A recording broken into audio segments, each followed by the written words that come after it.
Hello, my name is Edgar Arteaga, and I'm a senior at Dana Hills High School in Dana Point, California, and I am passionate about health equity. I was writing an essay in May 2020 when I heard my mother collapse on the stairs. I ran her aid and shook her lifeless body. With my sister asleep and my father at a second job, I was alone. I did the only thing an aspiring physician could do, run for my blood pressure cuff and stethoscope. She was hypertensive, 180 over 130 at high risk for a stroke. Within minutes, my mother finally regained consciousness, and terrified for her life, I suggested calling the paramedics.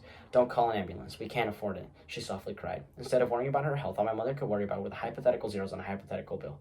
My tears of sadness turned to ones of anger. Why should our socioeconomic status determine whether my mother lived to see another day? Amidst the chaos, I thought of our next door neighbor, an experienced doctor. And out of desperation, I called for his help. And while skeptical about malpractice insurance, he ultimately left hypertension medication on our front porch. And through his kind actions, my mother made it out alive.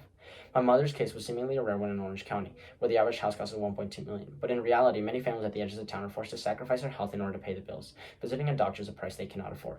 And for the next 5 months, I carried this frustration until I came across the Dragon King Foundation Fellowship, my opportunity to solve one of the world's most devastating issues of the access gap in healthcare. I drafted my proposal for Bridges Clinic, an ambitious idea to establish a public clinic for low-income uninsured residents in my community, and was selected as a finalist, receiving $5,000 to bring my ideas to life.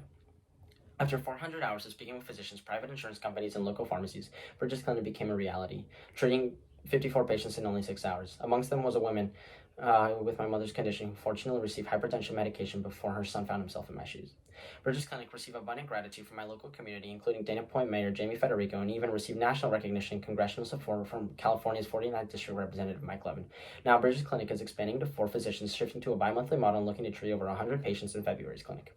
I'm the first high school student in the country to administer a pop-up medical clinic. Next fall, I will be attending Stanford University, majoring in biomedical engineering to study adult stem cells during coronary angioplasty procedures to increase life expectancy in congestive heart failure patients, as well as following the pre-med track. Through my education and the Taco Bell Live My Scholarship, I will become a cardiologist and grow Bridges Clinic into an international organization that will aid poverty-stricken places worldwide and inspiring other children in disadvantaged situations